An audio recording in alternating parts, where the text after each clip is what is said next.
Student, তোমরা যারা ক্যালকাটা ইউনিভার্সিটির আন্ডারে 5th সেমিস্টারের ছাত্রছাত্রী আছো এবং তোমাদের ইতিহাস সাবজেক্টটা এমডিসি কোর্সে সিসি 7 পেপার হিসাবে আছে, তোমাদের জন্য আজকের ক্লাসটা খুবই গুরুত্বপূর্ণ।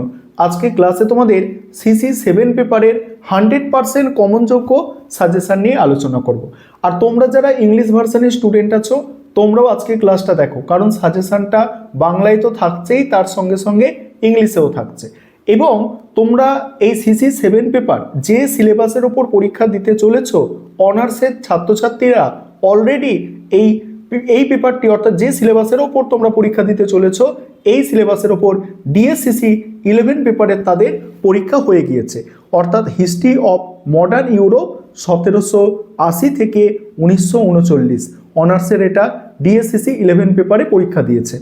এবং তোমাদের আগে অনার্সের কোয়েশ্চেন পেপারটা আমি দেখাবো যে অনার্সে এই সিলেবাসের উপরে কোন প্রশ্নগুলো এলো এবং তোমরা কোন প্রশ্নগুলো তারপর তৈরি করবে, অর্থাৎ কোনগুলো তোমাদের জন্য সবথেকে গুরুত্বপূর্ণ থাকছে, এই সমস্ত বিষয়ে আজকে আলোচনা করব। চলো তাহলে স্ক্রিন রেকর্ডের মাধ্যমে তোমাদের আমি অনার্সের কোয়েশ্চেন পেপার এবং তোমাদের সাজেশন আলোচনা করছি, দেখে নাও। তোমরা যে সিলেবাসের ওপর পরীক্ষা দিতে চলেছো সেই সিলেবাসে অলরেডি অনার্সের ছাত্রছাত্রীরা পরীক্ষা দিয়েছে, তাদের কি প্রশ্ন এসেছে দেখে নাও প্রথমে, তারপর তোমাদের সাজেশনটা আমি বিস্তারিত আলোচনা করছি। দেখো এখানে ওদের 5 নম্বরের প্রশ্ন কি দেওয়া হয়েছিল, দেখো এগুলো হচ্ছে 5 নম্বরের প্রশ্ন। এই 5 নম্বরের প্রশ্ন কি দেওয়া হয়েছিল, টেনিস কোর্টের শপথ, সন্ত্রাসের শাসন, তুমি কি মনে করো যে জাতীয়তাবাদ নেপোলিয়নের পতনের জন্য দায়ী ছিল, 1830 সালে জুলাই বিপ্লবের প্রেক্ষাপট, ইতালিতে ফ্যাসিবাদের উত্থান, নাৎসি সোভিয়েত আক্রমণ চুক্তি সম্পর্কে টিকা। এই যে প্রশ্নগুলো তোমরা 5 নম্বরে অনার্সে এসেছিল, এই প্রশ্নগুলো তোমরা কোনোটাই আর 5 নম্বরের জন্য করবে না, অর্থাৎ 5 নম্বরের কোনো প্রশ্ন তোমাদের রিপিট হবে না অনার্সের প্রশ্ন, ঠিক আছে। তারপরে এগুলো হচ্ছে 20 নম্বরের প্রশ্ন, অনার্সে 5 এবং 20 নম্বরের প্রশ্ন আছে, 20 নম্বরের প্রশ্ন এগুলো। এখানে কি কি এসেছিল, ফরাসি বিপ্লবে দার্শনিকদের ভূমিকা, অভ্যন্তরীণ সংস্কারের ক্ষেত্রে নেপোলিয়নের ভূমিকা, ইটালির ঐক্য সাধনে গ্যারিবল্ডি ও ক্যাভুরের ভূমিকা, ব্রিটেন ও মহাদেশীয় ইউরোপের শিল্পায়ন প্রক্রিয়ার মধ্যে পার্থক্য, তারপরে ভার্সাই সন্ধি কিভাবে দ্বিতীয় বিশ্বযুদ্ধের প্রেক্ষাপট সৃষ্টিতে সহায়তা করেছিল, তারপর দুটি বিশ্বযুদ্ধের অন্তর্বর্তীকালে গৃহীত তোষণ নীতির সমালোচনামূলক মূল্যায়ন। এই যে পোর্শনগুলো আছে এই পোর্শনটা 20 নম্বরের প্রশ্ন অনার্সে এসেছিল, এইগুলো তোমরা 10 নম্বরের জন্য দেখতে পারো। বিশেষ করে এই ফরাসি বিপ্লবের দার্শনিকদের অবদান, এটা 10 নম্বরের জন্য দেখতে পারো।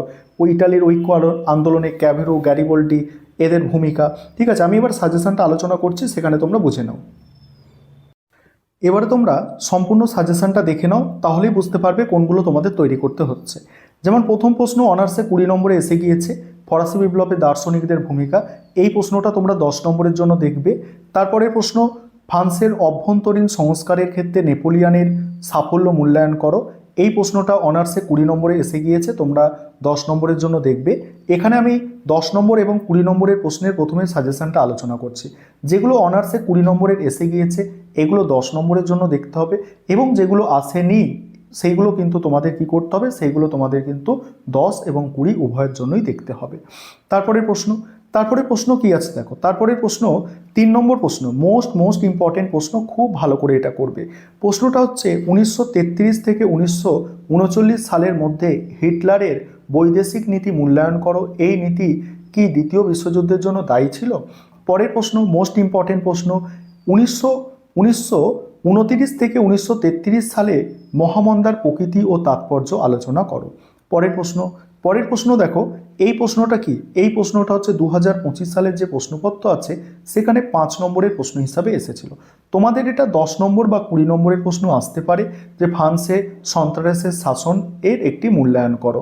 তারপরে প্রশ্ন ব্রিটেন ও মহাদেশীয় ইউরোপে শিল্পায়ন প্রক্রিয়ার মধ্যে পার্থক্য নির্ণয় করো, এটা অনার্সে 20 নম্বরে এসেছিল, তোমরা 10 নম্বরের জন্য এটা দেখতে পারো।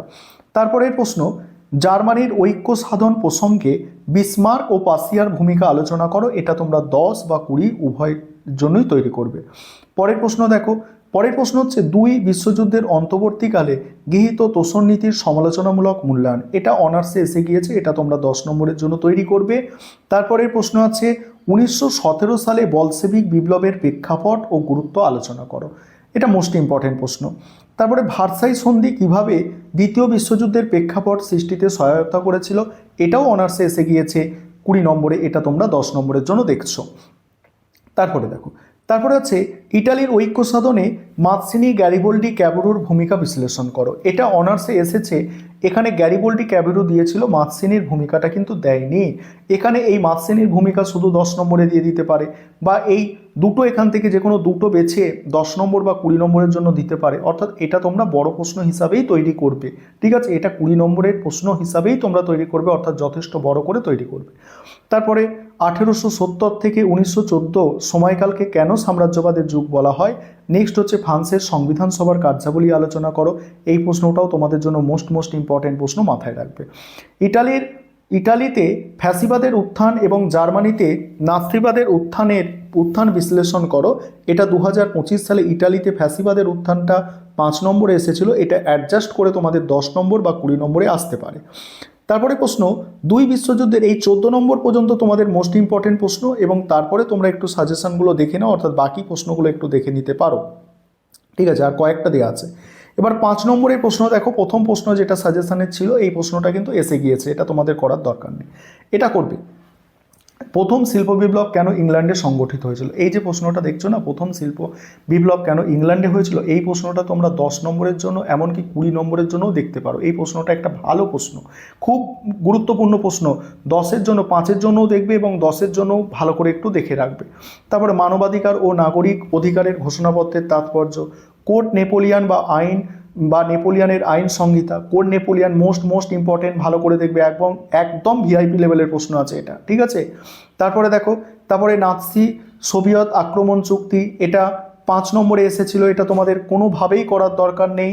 পরের প্রশ্ন, সাম্রাজ্যবাদ সম্পর্কে হবসন লেনিনের তত্ত্ব, 5 নম্বরে মোস্ট ইম্পর্টেন্ট। জার্মানির ঐক্যে জোলভেরাইনের ভূমিকা, মোস্ট ইম্পর্টেন্ট 5 নম্বরের। তারপরে দেখতে পাচ্ছ এটা এসে গিয়েছে, এটা করার দরকার নেই। পরের প্রশ্ন, সন্ত্রাসের শাসন এসে গিয়েছে, করার দরকার নেই। নেক্সট প্রশ্ন, বলকান সমস্যা, ঠিক আছে, এটা ভালো করে তোমরা করবে। মিউনিক চুক্তি সম্পর্কে টিকা করবে, এনইপি করবে অর্থাৎ নতুন অর্থনৈতিক নীতি, এপ্রিল থিসিস করবে, ফরাসি সংবিধান সভা কিভাবে ফ্রান্সের চার্চ সমস্যার সমাধান করেছিল, এবং বাকিগুলো দেখে নাও। মোস্ট ইম্পর্টেন্টগুলো আলোচনা করলাম, এইগুলো তোমরা দেখে যাও, অবশ্যই তোমরা সমস্ত প্রশ্ন কমন পাবে।